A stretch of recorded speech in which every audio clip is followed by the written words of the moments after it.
Hello students, चलिए next topic देखते हैं डिटर्मिनेंट में। नेक्स्ट टॉपिक है minors and cofactors of any determinant. ठीक है, मैं एक डिटर्मिनेंट ले रहा हूँ 1 2 3 4 5 6 7 8 9। अब देखते हैं कि माइनर कैसे निकाला जाता है। माइनर को हम लोग डिनोट करेंगे एम आई जे से। माइनर एम आई जे से डिनोट होता है, एम आई जे। आई जे क्या है? ये लोकेशन ऑफ एलिमेंट बताता है या एड्रेस ऑफ एलिमेंट बताता है। अब देखिए यहाँ पर दिया हुआ एलिमेंट, अगर हमको फर्स्ट एलिमेंट का माइनर निकालना है, या फर्स्ट एलिमेंट क्या है 1, और इसका एड्रेस क्या है फर्स्ट रो फर्स्ट कॉलम, यानी ये है A11 इज इक्वल टू 1 है। ठीक है, तो हमें किसका माइनर निकालना है? A11 का या एलिमेंट 1 का। तो माइनर हम लिखेंगे M11, यानी फर्स्ट रो फर्स्ट कॉलम का हम माइनर निकालने जा रहे हैं। तो इसका माइनर होता है 5 6 8 9, यानी जिस एलिमेंट का आप निकाल रहे हैं उसके रो और कॉलम को कवर कर दीजिए, तो बचेगा क्या 5 6 8 9, 5 6 8 9। अब हमारा सेकंड एलिमेंट है 2। ये एलिमेंट को हम लोग डिनोट कैसे करते थे? A12, यानी फर्स्ट रो सेकंड कॉलम। तो M12 यानी minor of first row second column निकालने के लिए हम क्या करेंगे, जिस एलिमेंट में वो जिस रो में वो एलिमेंट आ रहा है उसको कवर करेंगे, कॉलम को कवर करेंगे, तो क्या दिखेगा 4 6 7 9, 4 6 7 9। ठीक है, उसी तरह M13 first row third column, यानी 3 के लिए जब निकालने जाएंगे तो इसके कॉलम को कवर कर दीजिए, इसके रो को कवर कर दीजिए, क्या बचेगा 4 5 7 8। ये काम हम लोगों ने कर रखा है। जब हम 3 ऑर्डर का डिटर्मिनेंट सॉल्व करते थे, एक्सपेंड करते थे, तो हम लोग यही करते हैं। ठीक है, वहाँ पे बस एक एलिमेंट को भी मल्टीप्लाई करते थे साइन के साथ। यहाँ पे एलिमेंट को मल्टीप्लाई नहीं करना, केवल डिटर्मिनेंट वाले पार्ट को ही लेना है। यानी जब 1 का निकाल रहे हैं तो 1 वाले रो को कवर किए, कॉलम को कवर किए, दिखेगा 5 6 8 9, 5 6 8 9। अगर 2 निकाल रहे हैं तो इसके रो को कवर किए और इसके कॉलम को कवर किए, दिखेगा 4 6 7 9, 4 6 7 9। अगर 3 का निकाल रहे हैं तो इसके रो और कॉलम को कवर करेंगे और हमको दिख क्या रहा है 4 5 7 8। ठीक है, अब देखिए ये निकल गया। अब इसको आप सॉल्व कर सकते हैं, जो 2 × 2 ऑर्डर का डिटर्मिनेंट है उसके हिसाब से। इसका वैल्यू क्या आएगा 9 × 5, 9 × 5 45 माइनस 8 × 6 48, यानी इस माइनर का वैल्यू आया -3। इसका क्या वैल्यू आएगा 9 × 4 क्या होता है 9 × 4 होगा 36 और 7 × 6 42, ये हो गया -6। इसका वैल्यू 13 M13 का क्या आएगा 8 4 जा 32 और माइनस 7 5 जा 35, यानी -3 आ रहा है इसका। ठीक है, इसका -3 आ रहा है। तो इसको आप सॉल्व कर लेंगे 2 × 2 ऑर्डर का। तो माइनर निकालने का आपको समझ में आ रहा है। देखिए अगर हम सेकेंड रो और फर्स्ट कॉलम का यानी 4 का माइनर निकालने जा रहे हैं तो क्या होगा M21, इसके रो को कवर कर दिया, इसके कॉलम को कवर कर दिया, तो क्या दिखता है 2 3 8 9, 2 3 8 9। इसको सॉल्व कर लीजिए डिटर्मिनेंट को, वैल्यू आ जाएगा आपका माइनर का M21 का। M22 का निकालने के लिए क्या करेंगे, यानी 5 का निकालना है तो इसके कॉलम को कवर किया, इसके रो को कवर किया, तो क्या दिखता है 1 3 7 9, 1 3 7 9। उसी तरह M23 का निकालने जाएंगे, यानी 6 एलिमेंट का निकालने जाएंगे, तो क्या होगा 1 2 7 8, 1 2 7 8। सबको सॉल्व कर दीजिए। इसको सॉल्व करेंगे तो क्या होगा 8 माइनस 7 × 14, यानी हो गया -6। ठीक है, अगर इसको सॉल्व करेंगे तो क्या आएगा, इसको सॉल्व करेंगे तो 9 × 1 9 माइनस 7 × 3 21। ठीक है, ये हो गया आपका कितना आ गया, ये हो गया आपका 12। ठीक है, -12। तो इस तरह आपका माइनर सॉल्व हो जाएगा। सेम उसी तरह हम लोग थर्ड रो फर्स्ट कॉलम का निकालेंगे M31 का। इसके रो को कवर कर दिए, इसके कॉलम को कवर कर दिए, दिखता है 2 3 5 6, 2 3 5 6। सॉल्व कर दीजिए इसको।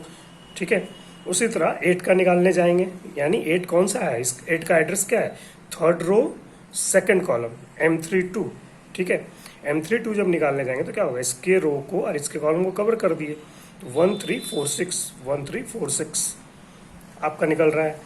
M33 का निकालने जाएंगे, यानी 9 का निकालने जाएंगे, तो क्या दिखेगा, रो को कवर कीजिए, कॉलम को कवर कीजिए, 1 2 4 5, 1 2 4 5। इसको सॉल्व कर लीजिए, 1 × 5 5 -8, यानी -3। इसको सॉल्व करेंगे तो क्या आएगा, इसको सॉल्व करेंगे तो 6 × 1 6 माइनस 4 × 3 12, यानी -6। ठीक है, आपका माइनर इस तरह निकलता है। तो फाइनली अगर आप ध्यान दें, minor of an element of determinant of order n, minor किस डिटर्मिनेंट का निकलता है? जिसका ऑर्डर 2 से ज़्यादा हो, यानी 3x3 ऑर्डर का होगा, 4x4 ऑर्डर का होगा, ठीक है, 6x6 ऑर्डर का होगा, उसी का आप माइनर निकाल सकते हैं। 2x2 ऑर्डर का माइनर नहीं निकलेगा, ठीक है, ये ध्यान देना है। और जो माइनर निकलता है वो क्या होता है? उसका ऑर्डर एक कम होता है, डिटर्मिनेंट ऑफ ऑर्डर n-1। यानी इसका ऑर्डर कितना था डिटर्मिनेंट का? 3x3। माइनर कितना का निकल रहा है? देखिए 2x2, एक ऑर्डर कम है, सब जगह 2x2 है। तो ये चीज़ ध्यान देना है। अगर आपका डिटरमिनेंट 3x3 ऑर्डर का है, उसका माइनर जो होगा वो 2x2 ऑर्डर का होगा। अगर आपका डिटरमिनेंट 4x4 ऑर्डर का है, तो उसका माइनर आपका उससे एक ऑर्डर कम होगा, यानी 3x3 का होगा।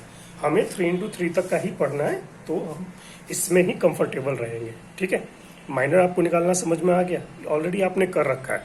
जब आप डिटरमिनेंट को सॉल्व करते थे एक्सपेंड करके, तो उसमें आप इसका यूज़ करते ही थे, ठीक है। अगर रो 1 के हिसाब से करते थे तो रो 1 के हिसाब से आपका निकलता था माइनर का एक पार्ट, ठीक है। चलिए नेक्स्ट है टॉपिक कोफैक्टर्स, ठीक है। कोफैक्टर को हम लोग को निकालेंगे, उसके लिए माइनर को यूज़ करेंगे। और कोफैक्टर को डिनोट करते हैं हम लोग ए, कैपिटल ए से, AIJ। आई और जे क्या बताता है? Location of any element, first row first column, first row second column, first row third column, second row first column, second row second column, second row third column, जैसे MIJ denote कर रहे थे हम लोग। अब देखिए कोफैक्टर जो होता है AIJ इक्वल टू होता है -1 to the power I plus j into MIJ। MIJ क्या है? ये है आपका माइनर, ये आपका फॉर्मूला है कोफैक्टर निकालने का, ठीक है। अब देखिए चलते हैं, देखते हैं कोफैक्टर निकालते हैं। अब कोफैक्टर हम फर्स्ट एलिमेंट का निकालते हैं, 1 का, ठीक है। कोफैक्टर हम 1 का निकालते हैं, तो 1 का एड्रेस क्या है? A11 हो गया, कैपिटल ए से हमने कोफैक्टर को डिनोट कर दिया। -1, यहाँ पे IJ की जगह क्या है? 1 plus 1 M into M11, sorry M11, minor M11 होगा। A11 का माइनर M11 होगा पक्का, क्योंकि ऊपर A11 का माइनर तो यही था ना, M11। अब -1 का पावर 1 प्लस 1 क्या हो गया? -1 का होल स्क्वायर यानी 1, और M11 क्या है? हम लोगों ने निकाल रखा 5689, 1 इंटू 1 का पावर -1 का पावर स्क्वायर 1 हो जाएगा, 9 इंटू 5 45, 8 इंटू 6 48, यानी 1 इंटू 45 माइनस 48 आपको -3 आ जाएगा। ये आपका कोफैक्टर है, ठीक है। चलिए एक और एलिमेंट का कोफैक्टर निकालते हैं। एक एलिमेंट लेते हैं 2-3 का, A23 का हम कोफैक्टर निकालते हैं। तो उसका कोफैक्टर कैसे डिनोट होगा? A कैपिटल 23 स्मॉल A23 है, ठीक है। अब -1 का पावर क्या हो गया? 2 प्लस 3 और इनटू माइनर 2 3, ठीक है। M23 लेंगे, -1 का पावर 2 प्लस 3 हो गया -1 टू द पावर 5, और M23 जो है वो हमारा देखिए M23 जो है क्या निकलेगा? M23 second row third column यानी 6। इसके रो को कवर किए, इसके कॉलम को कवर किए, 1 2 7 8, 1 2 7 8 आ गया। अब -1 का पावर 5 -1 हो जाएगा, 8 इंटू 1 8, -7 इंटू 2 14, यानी -1 इंटू -6 6। ये आपका कोफैक्टर आया, ठीक है। तो इसी तरह हर एलिमेंट का आप कोफैक्टर निकाल सकते हैं, या आप आराम से कर सकते हैं, ठीक है। अब चलिए कुछ चीज़ों को देखते हैं। एक रिमार्क है, जो हमने डिटर्मिनेंट लिया था A1 2 3, ठीक है, डिटर्मिनेंट लिया था 1 2 3 4 5 6 7 8 9। अगर हम इसको एक्सपेंड करते हैं, इस डिटर्मिनेंट को सॉल्व करने के लिए मैं एक्सपेंड कर रहा हूँ रो 1 के अलाउंग, तो हम लोग क्या लिखेंगे? जो हमारा बेसिक फॉर्मूला था, ठीक है। बेसिक फॉर्मूला क्या था? -1 का power address of the element, first element का एड्रेस क्या है? A11 रो 1 में 1 प्लस 1 किया इंटू 1, और उसके बाद हम लोग क्या करते थे? जिस रो में एलिमेंट होता था उसे कवर करते थे, कॉलम को कवर करते थे, 5 6 8 9 आया। फिर सेकंड वाले में हम जाते थे, अगले फर्स्ट रो के सेकंड एलिमेंट में, प्लस -1 का पावर 1 प्लस 2, क्योंकि इसका एड्रेस क्या है? फर्स्ट रो सेकंड कॉलम 1 2, ठीक है। ये वाला एड्रेस A11 है, इसका एड्रेस है 1 2, और इसका एड्रेस है 1 3। तो 1 प्लस 2 लिया एलिमेंट इंटू 2, फिर हम लोगों ने इसके रो और कॉलम को कवर किया, तो 4 6 7 9 4 6 7 9 आया। फिर अगले वाले एलिमेंट 3 पे जाते हैं, इसका एड्रेस 1 3 है, तो -1 का पावर 1 प्लस 3, एलिमेंट 3 है, 3 से मल्टीप्लाई किया, इसके रो और कॉलम को कवर किया, 4 5 7 8 4 5 7 8। अब इसको थोड़ा सा रीअरेंज करते हैं, ठीक है, इसको रीअरेंज करते हैं। मैं क्या करता हूँ, 1 को पहले ले लेता हूँ, इसको इसके बाद लिखता हूँ। 1 इंटू माइनस 1 का पावर 1 प्लस 1 5 6 8 9, 2 इंटू माइनस 1 का पावर 1 प्लस 2 4 6 7 9, 3 इंटू माइनस 1 का पावर 1 प्लस 3 4 5 7 8। ठीक है, अब ध्यान से देखिए ये वाला जो पार्ट है आपका, ये वाला, ये क्या है, ये कोफैक्टर है। कोफैक्टर का फॉर्मूला है -1 का पावर i प्लस जे, और ये क्या, m11 mi-j, सॉरी i-j ले रहे, यानी -1 का पावर 1 प्लस 1 और m11 ये है। ठीक है, यही हमारा m1। देखिए आपने पहला निकाला था ये वाला, तो आपके पास सही था, -1 का पावर m11, यानी यहाँ पर जो था -1 का पावर 1 प्लस 1। ठीक है, सेम चीज। तो ये वाला चीज क्या है, ये आपका कोफैक्टर निकला, ये कोफैक्टर का फॉर्मूला है। तो इसको हम लोग लिख सकते हैं A11, क्योंकि फर्स्ट एलिमेंट का कोफैक्टर है, फर्स्ट रो फर्स्ट कॉलम वाले एलिमेंट का। और ये क्या है, ये फर्स्ट रो फर्स्ट कॉलम वाला एलिमेंट है। एलिमेंट को कैसे डिनोट करते हैं, A11। ठीक है, अब देखिए सेकंड केस में भी ये वाला क्या है, कोफैक्टर है फर्स्ट रो के सेकंड एलिमेंट का, यानी A12, और ये वाला एलिमेंट क्या है, A12, ये फर्स्ट रो सेकंड कॉलम का एलिमेंट है। उसी तरह 3 को हम लोग लिख सकते हैं A13, और इसके कोफैक्टर लिख सकते हैं A13। ठीक है, तो यानी हम डिटर्मिनांट को अरेंज कर सकते हैं। अगर मान लीजिए रो 1 के अलोंग निकाल रहे हैं, तो डिटर्मिनांट का वैल्यू निकल सकता है A11 कोफैक्टर 11। ठीक है, स्मॉल A11 ये एलिमेंट को डिनोट कर रहा है, रो 1 के फर्स्ट एलिमेंट को डिनोट कर रहा है, ये फर्स्ट एलिमेंट का कोफैक्टर डिनोट कर रहा है, ये सेकंड एलिमेंट को डिनोट कर रहा है रो 1 के, ये सेकंड एलिमेंट का कोफैक्टर डिनोट कर रहा है। ठीक है, उसी तरह आगे ये थर्ड एलिमेंट को डिनोट कर रहा है, और ये थर्ड एलिमेंट के रिगार्डिंग कोफैक्टर को डिनोट कर रहा है रो 1 का। तो हम लोग कोफैक्टर को यूज करके भी डिटर्मिनेंट निकाल सकते हैं, ये एक फॉर्मूला है। सेम चीज अगर हम रो 2 के हिसाब से निकालेंगे तो सेम चीज ये यूज कर सकते हैं। A21 यानी ये सेकंड एलिमेंट को डिनोट कर रहा है, और उसके रिगार्डिंग ये सेकंड एलिमेंट का कोफैक्टर A21 डिनोट कर रहा है। A22 ये सेकंड रो के सेकंड एलिमेंट को डिनोट कर रहा है। ठीक है, और ये उसका कोफैक्टर है A22 होगा। ठीक है, और ये सेकंड रो के थर्ड एलिमेंट को, थर्ड कॉलम सेकंड रो के थर्ड एलिमेंट को डिनोट कर रहा है, तो उसका कोफैक्टर A23 होगा। सिमिलरली हम लोग थर्ड रो और थर्ड रो के हिसाब से भी हम लोग कर सकते हैं। ठीक है, ये हो गया थर्ड रो का फर्स्ट एलिमेंट है, उसका कोफैक्टर है। थर्ड रो का सेकंड एलिमेंट है, उसका कोफैक्टर है। ये थर्ड रो का थर्ड एलिमेंट है, उसका कोफैक्टर है रो 3 के हिसाब से।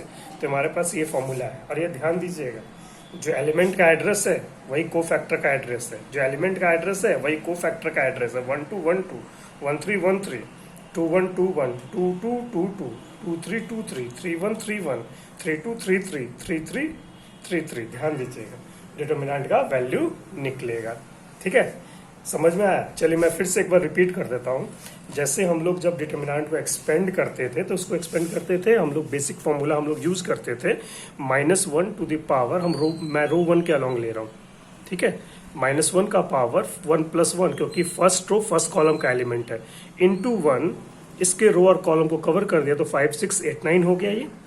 अब सेकेंड एलिमेंट में आ रहे हैं, सेकेंड एलिमेंट का एड्रेस 12 है, तो -1 का पावर 1 प्लस 2 कर दिया, इनटू एलिमेंट 2 है, और उसके रिगार्डिंग इसके रो और कॉलम को कवर कर दें, तो 4 6 7 9 दिखता है, 4 6 7 9 दिखता है।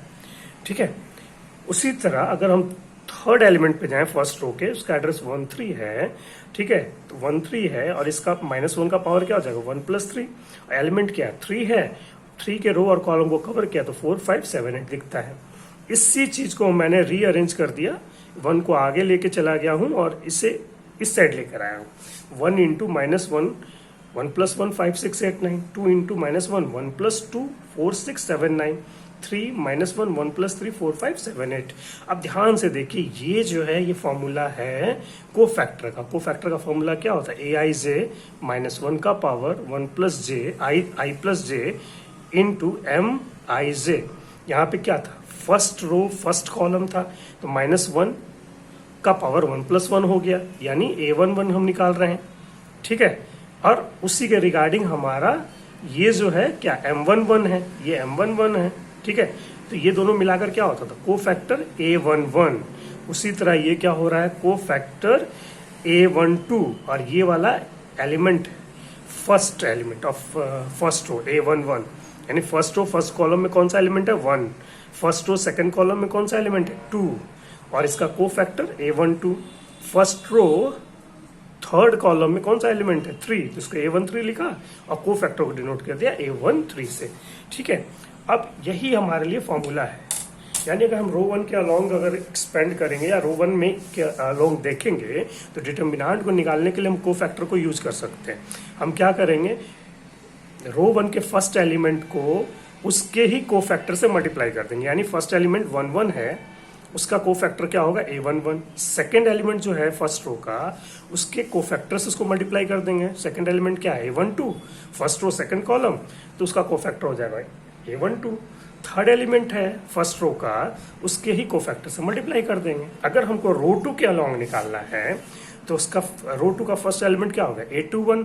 ये होगा ना, ये रो 2 में ये फर्स्ट एलिमेंट 4 है, इसका एड्रेस क्या है? Second row first column a21, उसके ही कोफैक्टर से हम मल्टीप्लाई कर देंगे a21 से। सेकंड रो का जो आपका एलिमेंट है वो है, सेकंड रो का सेकंड एलिमेंट है वो a22, उसका कोफैक्टर हो गया a22। तो सेकंड रो का थर्ड एलिमेंट जो है a23 है, उसका कोफैक्टर हो गया a23। ठीक है, उसी तरह हम लोग चलेंगे थर्ड रो के हिसाब से। थर्ड रो में a31 है फर्स्ट एलिमेंट, तो उसका कोफैक्टर a31। सेकंड एलिमेंट हमारा a32 है, तो उसका cofactor a32। Third element a33 है, तो उसका कोफैक्टर a33। इसको यूज करेंगे। ठीक है, अब इसमें एक चीज और ध्यान देना है, जो एक इम्पॉर्टेंट चीज है, वो क्या है कि मान लीजिए आपका कहीं डिटर्मिनेंट ऐसा दिया हो a11 a21 plus a12 a22 a13 a23। ठीक है, तो एक चीज है, जैसा भी होगा ना तो इसका वैल्यू 0 हो जाएगा, क्योंकि यहाँ पर ये 1 1 है या 2 1 है, जब भी यहाँ मिस मैच हो तो उसका आंसर 0 ही आएगा। डिटर्मिनेंट का 100% श्योर है। If elements of any row is multiply by the cofactors of any other row, then determinant is equal to 0। ठीक है, डिटर्मिनेंट का वैल्यू तभी आएगा आपका जब ये दोनों मैच करेगा। 1 1 है तो 1 1 है, 1 2 है तो 1 2 है, 1 3 है तो 1 3 है। जैसे ही मिसमैच हो जाए, 1 1 के साथ 3 1 भी हो जाए, ठीक है, 0 होना ही है। 1 1 है तो 3 1 होगा, अगर हो गया। 1 2 है तो यहाँ 3 2 हो गया, 1 3 है तो यहाँ 3 3 हो जाए, तो मिसमैच हो कोफैक्टर और एलिमेंट के एड्रेस में, तो समझिए कि उसका डिटर्मिनेंट 0 आएगा। ये इंपॉर्टेंट पॉइंट है, आपको इस पर ध्यान देना होगा। ठीक है, चलिए इस पे आप क्वेश्चन बनाइएगा, ये काफ़ी इजी है। आप कोफैक्टर और माइनर का क्वेश्चन बनाइए, फिर मैं नेक्स्ट वीडियो लेकर आता हूँ। ठीक है, एडजॉइंट के ऊपर, फिर उस पे नेक्स्ट वीडियो में देखते हैं कि एडजॉइंट कैसे निकलेगा, और उसके इस एडजॉइंट को यूज़ कर इन मैट्रिक्स का इन्वर्स कैसे निकालेंगे। ठीक है, थैंक यू, मिलते हैं नेक्स्ट वीडियो में। Okay, bye.